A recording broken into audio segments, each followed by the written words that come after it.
of me and my heart. And if you still disagree, well, that's democracy. Yeah, you know, Savannah, that's really interesting because he did say that, and you can hear him say that across the table to a Mitch McConnell.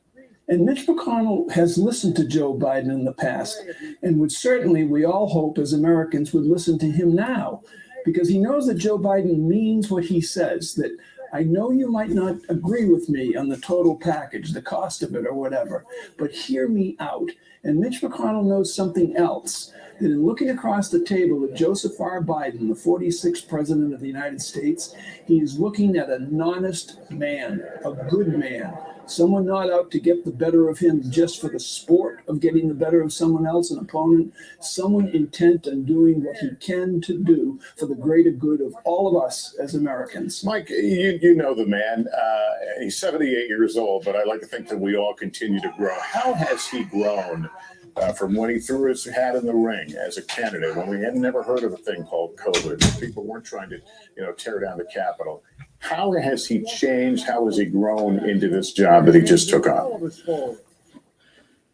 You know, I think over the years, especially over the last few years, he has become calmer, more accepting of fate. He is not bitter about any of the elements of fate that have cost him and his family so much. And I think that has helped him as a public person. I can remember the morning of the New Hampshire primary, backstage off the set of Morning Joe and talking to him. And he knew what the result was going to be.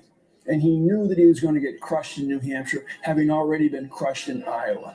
But again, I get back to resilience, that word, that's in his character. He's a resilient person. And he wasn't meeting the results of both states, either Iowa or New Hampshire, with any bitterness. His innate sense of optimism still flourished, still grew, and he couldn't wait to get to South Carolina. And he got to South Carolina with a calmness and a commitment and a sense of purpose, all things that have driven him for all of his life. And look where we are today. It's interesting, Mike, because what you're talking about New Hampshire reminds me of, I interviewed him in Iowa where he was coming in third or fourth, and I talked to him backstage at a rally that barely anybody was there, and no one thought he would be the nominee, let alone the president. And actually off camera, he said to me, just watch, I'm going to win this thing. I'm going to win this thing, meaning the presidency. Yeah. So there was something, a resoluteness that, frankly, back then, it sounded like happy talk, but he certainly seemed to believe it, truly believe it in his soul, that this is exactly where he would end up. Yeah, that's who he is. In large part, that's who he is. In New Hampshire, again, backstage, I put my hands on his shoulders and I said, you're going to be okay. And in his right hand, from his pants pocket, he removed some rosary beads and showed them to me. He carries rosary beads with him every single day of his life. He looked at the rosary beads, he looked at me and said, I'm going to be all right. That's who he is.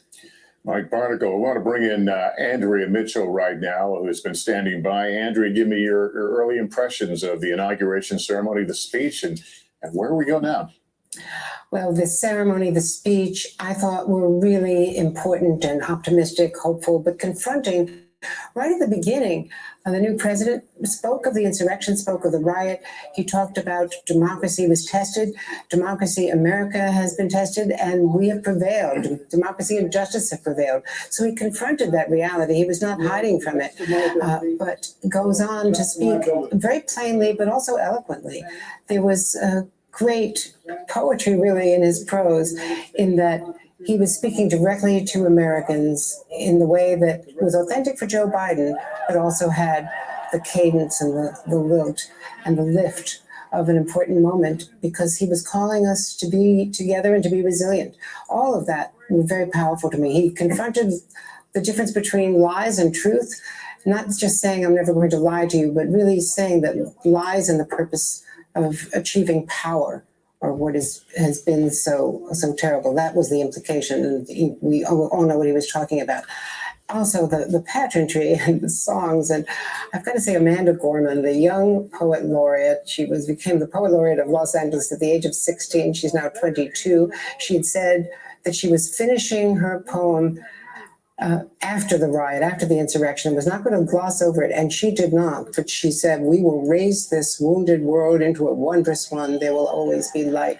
I just thought her whole manner, and I just also to take us back to the sober reality, because the new president spoke looking around him, very comfortable in that moment, which really gave a sense of a new confidence. He really has grown, as you were just discussing with Mike Barnacle, over these many months. When you first were talking to him back in Iowa with all of those losses in Iowa, New Hampshire, and finally Super Tuesday, but really growing into this moment, looking around him very confidently at the members of Congress, the senators with whom he had served for 30 years, and saying, "We know that there are people around the world. Look at us, and we have survived this, and we will not only go forward, but we're going to go forward and do more." With all that he said. And at this moment, China has done an extraordinary thing, Lester and Savannah. China has sanctioned outgoing Secretary of State Mike Pompeo, who left the State Department very somberly this morning,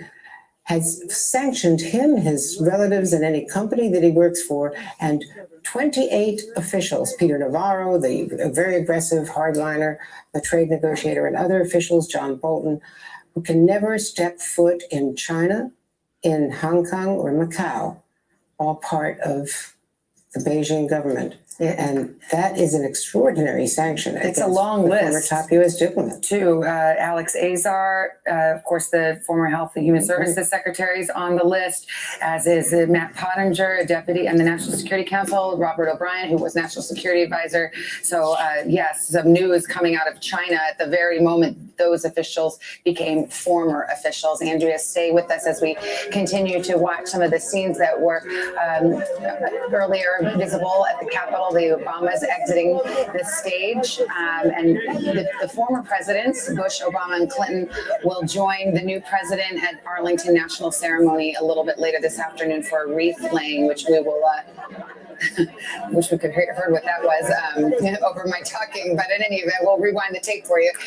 But they'll do that later this afternoon. And we turn now to a couple of guests who certainly know the challenges that any new administration will face. Andy Card, who was Chief of Staff to President George W. Bush, John Podesta, Chief of Staff to President Clinton, and Counselor to President Obama. Gentlemen, thank you for being with us.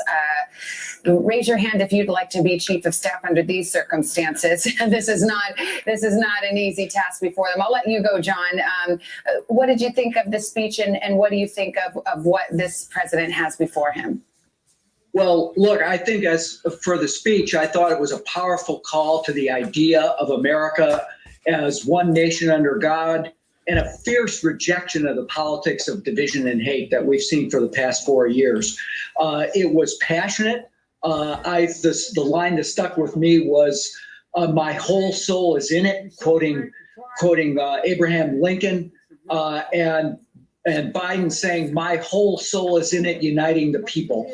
I think everyone watching it knew in his bones that that's what he meant. That's what he expected to convey. He talked about the 4 crises facing the country, and for Ron Klain, the incoming Chief of Staff, for his whole team, they know they have to get on top of COVID. They have to deal with the economic crisis, the racial justice crisis, the climate crisis. It's a huge task, but they've been planning for it. They've stayed disciplined. They haven't been thrown off course, I think, particularly in the last couple of weeks. And so I think they're ready to get into those offices and begin to do the work of the country. Andy, you were literally in the ear of President Bush at the time of 9/11. You knew a little something about an administration suddenly on emergency war footing. This is a little different in that President Biden knew what the country was facing. He's had time to now look at the vaccination plan. Nonetheless, how does it change an administration to have almost a singular focus, that everything ultimately revolves around COVID? Well, first of all, I do think that this is a time of history and hope, and attribute this inauguration was a tribute to our democracy. I agree with what the president said, and I loved how he said it. And yes, he acknowledged that there is much to repair, much to restore, and much to rebuild, and that's the challenge. And Andy, as I just want to pause because I want people to see what's happening here. It's important. The Vice President Harris and her husband Doug Emhoff had just escorted former Vice President Pence and Karen Pence down the east front steps of the Capitol. And Andy, I mean, to continue your thought, this is a moment that the country needed to see its leaders of both political parties come together. The president, former President Trump, did not choose to attend, but Vice President Pence's choice to come was a real statement. How important do you think that was? I think it's critically important, and I compliment Vice President Pence for being there, and I actually celebrate the role that he played in the last 10 days to help us celebrate our democracy and restore it and put it on the right path. So I'm glad that he was there, and I'm grateful that Kamala Harris, the new vice president, seems to be very gracious to Vice President Pence, and I think that was a good signal to see. I was also thrilled that the former presidents that were there celebrating our democracy. It's so important for us to polish our democracy. It's been very tarnished, and the world is watching us. So this inauguration was a very good inauguration. I pray that people paid attention to it objectively, put their partisan differences aside, and just listen to it, because this was an inauguration of hope, and I'm going to say resolve and determination to make sure that everyone's voices in this country are heard, but that our democracy and the institutions of our democracy will work. And we've got to help to make sure they work for the benefit of everyone. And so I compliment the president for setting the tone that was very important for us to have. We needed it, and it was long overdue. Former Vice President Mike Pence and his wife, their motorcade now having left the Capitol. Let's go to Craig Melvin, who's there on that east front of the Capitol. Craig? Hey, Lester. So what we're watching right now, the vice president and her husband, they're heading back into the rotunda now as we watch former Vice President Mike Pence's motorcade head out. At this point, we don't know where he and Karen Pence are going, but they're leaving the Capitol. So right now, they'll go back inside to the rotunda. The Vice President, President Biden, inside now with the First Lady. They'll have a brief luncheon with House and Senate leadership. And then there'll be a sort of an exchanging of gifts, if you will. Members of the inaugural committee will present some gifts to the President and the Vice President as we watch Speaker Pelosi talking to the new Vice President there as well. And so they'll disappear for roughly 30 minutes. And then after that, they'll descend the steps once again. President Biden and the new First Lady will also join them. And that's when they'll make that procession to Arlington National Cemetery for a wreath-laying ceremony. We're told that the former presidents will go ahead of President Biden, but that they'll all join the wreath-laying there. That should take about 10 or 20 minutes. They're about 15 minutes behind schedule at this point, Lester and Savannah, but you can see the House and Senate leadership. This is some video from earlier, obviously, but we just saw the House and Senate leadership getting ready to head in for that private luncheon. One thing I can also tell you, just a little bit of color from the east side of the Capitol. Of course, the actual swearing in was on the west side. While that was happening, we've got to sort of watch Secret Service transform the beast, as it's known. That, of course, the limousine that President Biden will be traveling in over the next 4 years. They outfitted it with new decals. They attached new U.S. flags to it as well. So the peaceful transfer of power continues. Small and large. Yeah. Check the oil and the windshield wiper fluid. We saw them wiping it down as well. Well, it is the COVID era after all. Craig, thank you so much. I would like to think that the images we've seen here the last couple hours will begin to erase some of what we saw 2 weeks ago, because, that has been associated now with the Capitol. Yeah, it's a good way to put it, that hopefully these powerful images of party leaders coming together, of a peaceful transfer, will in some ways supersede those disturbing images that we've seen. We see there Hillary and Bill Clinton walking down the hall, people grabbing their pictures. As I mentioned, they're headed to Arlington National Ceremony with the other former presidents in attendance today for a wreath laying. We want to bring in Chuck Todd, and Chuck, you know, these moments, I'm sure I know you, and I know that you are somebody who grew up watching inaugurations, and you've been a political junkie for your whole life. And you know, I was thinking about that myself in these last few weeks, and how meaningful it is, and what it gives to the American people to see political rivals and people from different parties come together in a moment of unity and grace, and that itself has a lot of healing potential. You know, Savannah, to watch Joe Biden today, it was such a stark reminder of how, as a country, we do seek out whatever we think we were missing, you know, whatever it is we thought we were missing in the previous president. He is the better angel president. Joe Biden believes he's eternally optimistic. He's not cynical. The guy's been in Washington so long, you would think, you know, some of us, you're here too long and you become cynical. He's never cynical. He still thinks the better angels exist. And it was just such an important moment. But you're right. I mean, January 6th has made this, I think, much more meaningful to so many people. Forget just those of us, so, you know, sort of, you know, raised to be history junkies the way I was raised. I mean, it certainly is an elixir. By the way, a point of research, I had my team look. This is the first inaugural address ever to mention the virus of white supremacy. We looked at every inaugural address, and you know, these are important. You know, this inaugural address is part of the American story, and that's what I sort of loved about it, is that Joe Biden wrapped himself in the story of America that sort of has a true north, and it was sort of an attempt to look. You can't erase the chapter of the last 4 years, but you can put a marker down and show that we've moved forward. And I just think it is important to say that the fact that he said white supremacy, and he talked about it as a scourge in this country, and to be the first president to do it, I also think that's just an important marker that years from now will.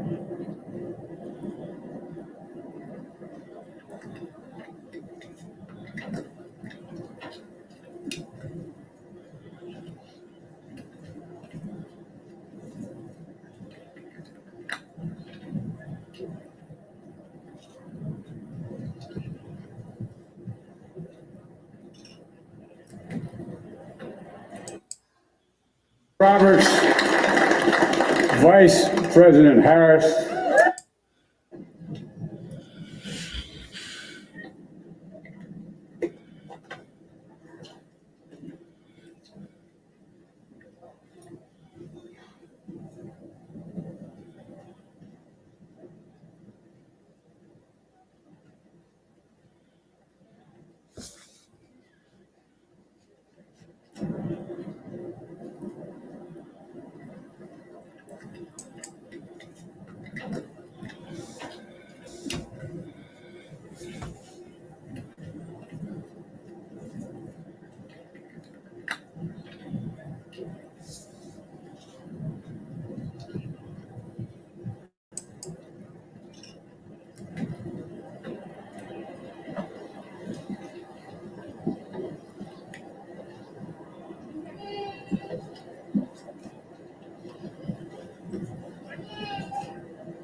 My fellow Americans, a moment we have all been waiting for.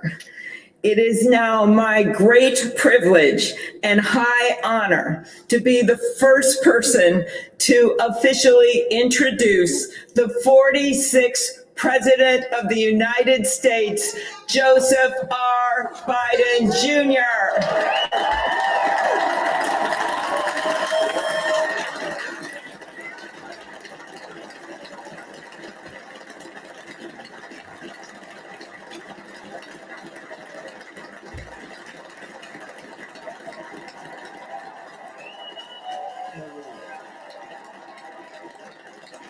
Chief Justice Roberts, Vice President Harris,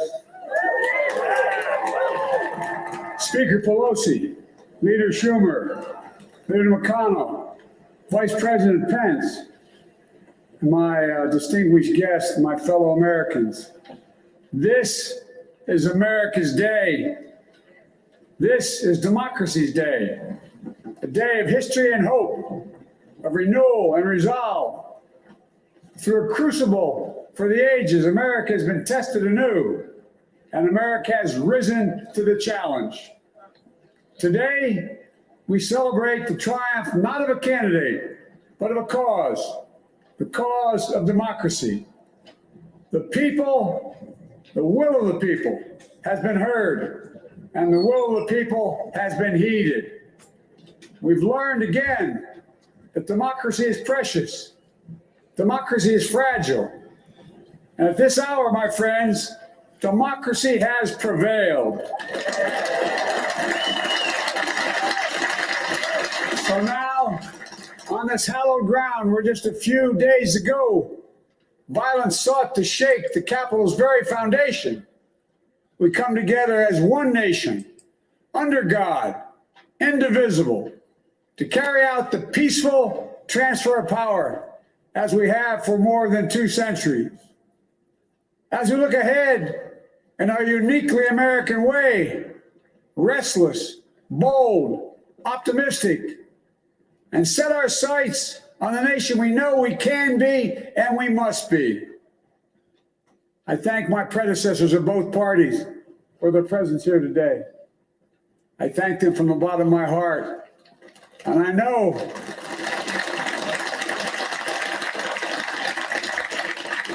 the resilience of our Constitution and the strength of our nation, as does President Carter, who I spoke with last night, who cannot be with us today, but whom we salute for his lifetime in service. I've just taken the sacred oath each of those patriots have taken, the oath first sworn by George Washington. But the American story depends not on any one of us, not on some of us, but on all of us, on we, the people, who seek a more perfect union. This is a great nation. We are good people. And over the centuries, through storm and strife, in peace and in war, we've come so far. But we still have far to go. We'll press forward with speed and urgency, for we have much to do in this winter of peril and significant possibilities. Much to repair, much to restore, much to heal, much to build, and much to gain. Few people in our nation's history have been more challenged or found a time more challenging or difficult than the time we're in now. Once in a century virus that silently stalks the country. It's taken as many lives in 1 year as America lost in all of World War II. Millions of jobs have been lost. Hundreds of thousands of businesses closed. A cry for racial justice, some 400 years in the making, moves us. The dream of justice for all will be deferred no longer. A cry for survival comes from the planet itself. A cry that can't be any more desperate or any more clear. And now, a rise of political extremism, white supremacy, domestic terrorism, that we must confront and we will defeat. To overcome these challenges, to restore the soul and secure the future of America, requires so much more than words. It requires the most elusive of all things in a democracy: unity. Unity. In another January, on New Year's Day in 1863, Abraham Lincoln signed the Emancipation Proclamation.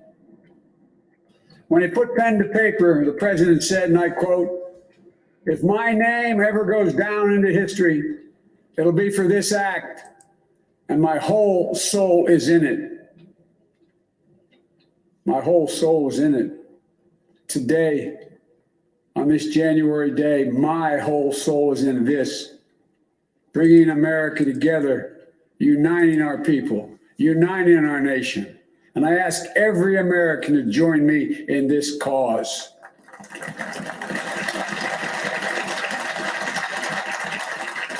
Uniting to fight the foes we face: anger, resentment and hatred, extremism, lawlessness, violence, disease, joblessness, and hopelessness. With unity, we can do great things, important things. We can right wrongs. We can put people to work in good jobs. We can teach our children in safe schools. We can overcome the deadly virus. We can reward work and rebuild the middle class and make healthcare secure for all. We can deliver racial justice, and we can make America once again the leading force for good in the world. I know speaking of unity can sound to some like a foolish fantasy these days. I know the forces that divide us are deep and they are real. But I also know they are not new. Our history has been a constant struggle between the American ideal that we're all created equal and the harsh, ugly reality that racism, nativism, fear, demonization have long torn us apart. The battle is perennial, and victory is never assured. Through Civil War, the Great Depression, World War, 9/11, through struggle, sacrifice, and setbacks, our better angels have always prevailed. In each of these moments, enough of us have come together to carry all of us forward. And we can do that now. History, faith, and reason show the way of unity. We can see each other not as adversaries, but as neighbors. We can treat each other with dignity and respect. We can join forces, stop the shouting, and lower the temperature. For without unity, there is no peace, only bitterness and fury. No progress, only exhausting outrage. No nation, only a state of chaos. This is our historic moment of crisis and challenge, and unity is the path forward. And we must meet this moment as the United States of America. If we do that, I guarantee you we will not fail. We have never, ever, ever, ever failed in America. We've acted together. And so today, at this time, in this place, let's start afresh. All of us. Let's begin to listen to one another again. Hear one another. See one another. Show respect to one another. Politics doesn't have to be a raging fire, destroying everything in its path. Every disagreement doesn't have to be a cause for total war. And we must reject the culture in which facts themselves are manipulated and even manufactured.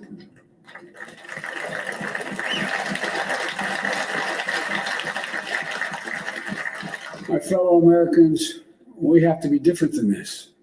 America has to be better than this.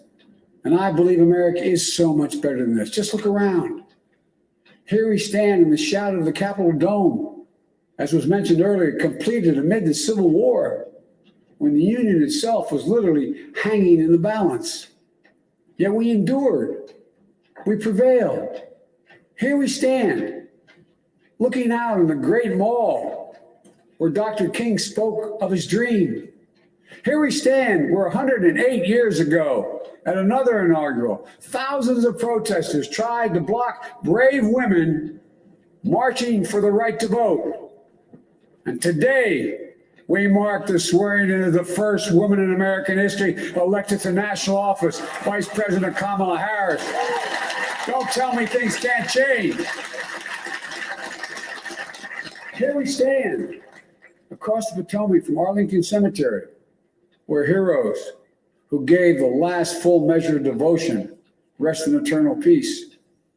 And here we stand, just days after a riotous mob thought they could use violence to silence the will of the people, to stop the work of our democracy, to drive us from this sacred ground. It did not happen. It will never happen. Not today, not tomorrow, not ever, not ever.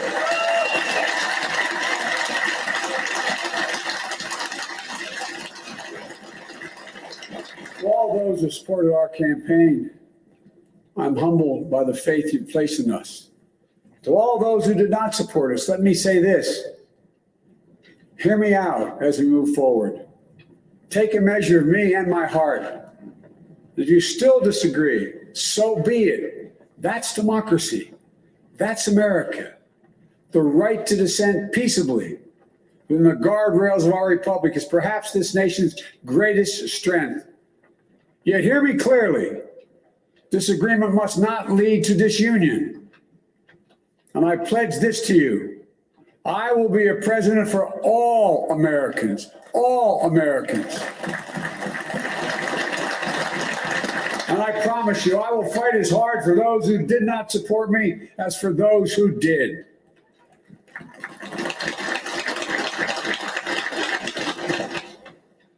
Many centuries ago, St. Augustine, a saint of my church, wrote that a people was a multitude defined by the common objects of their love. Defined by the common objects of their love. What are the common objects we as Americans love that define us as Americans? I think we know. Opportunity, security, liberty, dignity, respect, honor, and yes, the truth. Recent weeks and months, I thought it's a painful lesson. There is truth and there are lies. Lies told for power and for profit. And each of us has a duty and a responsibility as citizens, as Americans, and especially as leaders. Leaders who have pledged to honor our Constitution and protect our nation, to defend the truth and defeat the lies. Look, I understand that many of my fellow Americans view the future with fear and trepidation. I understand they worry about their jobs. I understand, like my dad, they lay in bed at night, staring at the ceiling, wondering, can I keep my health care? Can I pay my mortgage? Thinking about their families, about what comes next. I promise you, I get it. But the answer is not to turn inward, to retreat into competing factions, distrusting those who don't look like you, or worship the way you do, or don't get their news from the same sources you do. We must end this uncivil war that pits red against blue, rural versus urban, conservative versus liberal. We can do this if we open our souls instead of hardening our hearts, if we show a little tolerance and humility, and if we're willing to stand in the other person's shoes, as my mom would say, just for a moment, stand in their shoes. Because here's the thing about life. There's no accounting for what fate will deal you. Some days when you need a hand. There are other days when we're called to lend a hand. That's how it has to be. That's what we do for one another. And if we are this way, our country will be stronger, more prosperous, more ready for the future. And we can still disagree. My fellow Americans, in the work ahead of us, we're going to need each other. We need all our strength to persevere through this dark winter. We're entering what may be the toughest and deadliest period of the virus. We must set aside politics and finally face this pandemic as one nation. One nation. And I promise you this, as the Bible says, weeping may endure for a night, but joy cometh in the morning. We will get through this together. Together. Look, folks, all my colleagues I serve with in the House and the Senate up here, we all understand the world is watching all of us today. So here's my message to those beyond our borders. America has been tested, and we've come out stronger for it. We will repair our alliances and engage with the world once again, not to meet yesterday's challenges, but today's and tomorrow's challenges. And we'll lead not merely by the example of our power, but by the power of our example.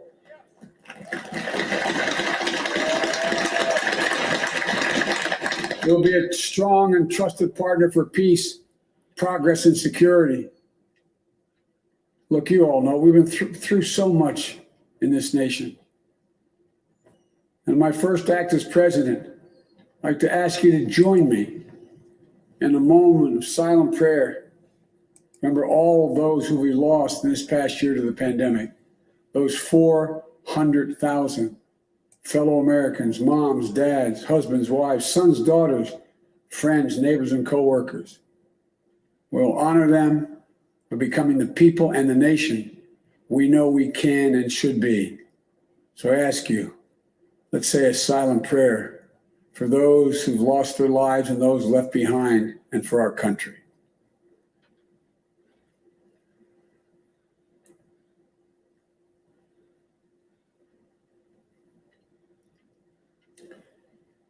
Amen. Folks, this is a time of testing. We face an attack on our democracy and on truth, a raging virus, growing inequity, the sting of systemic racism, a climate in crisis, America's role in the world. Any one of these would be enough to challenge us in profound ways. But the fact is, we face them all at once, presenting this nation with one of the gravest responsibilities we've had. Now we're going to be tested. Are we going to step up, all of us? It's time for boldness, for there is so much to do. And this is certain. I promise you, we will be judged, you and I, by how we resolve these cascading crises of our era. Us in profound ways to the occasion. But the fact is, will we master this rare and difficult hour? Will we meet our obligations and pass along a new and better world to our children? I believe we must. I'm sure you do as well. I believe we will. And when we do, we'll write the next great chapter in the history of the United States of America, the American story. A story that might sound something like a song that means a lot to me. It's called American Anthem. There's one verse that stands out, at least for me, and it goes like this. The work and prayers of century have brought us to this day. What shall be our legacy? What will our children say? Let me know in my heart when my days are through. America, America, I gave my best to you.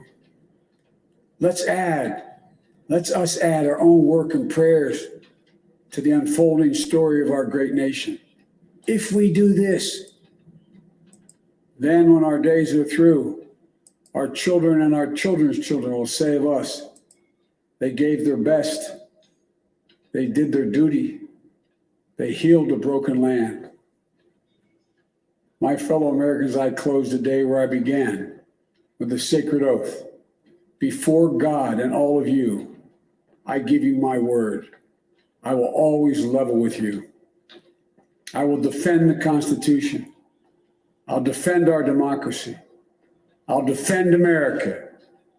And will give all of you, keep everything I do in your service, thinking not of power, but of possibilities, not of personal interest, but the public good. And together we shall write an American story of hope, not fear, of unity, not division, of light, not darkness, a story of decency and dignity, love and healing, greatness and goodness. May this be the story that guides us, the story that inspires us, and the story that tells ages yet to come that we answered the call of history. We met the moment. Democracy and hope, truth and justice did not die on our watch, but thrived. That America secured liberty at home and stood once again as a beacon to the world. That is what we owe our forebears, one another, and generation to follow.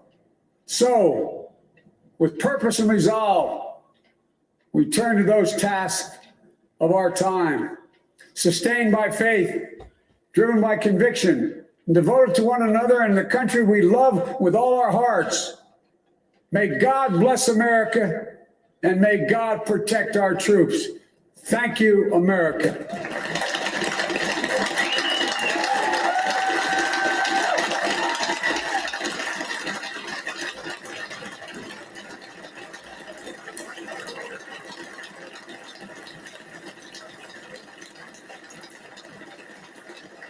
Joseph Robinette Biden has been sworn in and assumed the office of the presidency, the 46th president of the United States, the oldest man ever to assume the presidency at 78 years old, delivering a speech on themes of unity.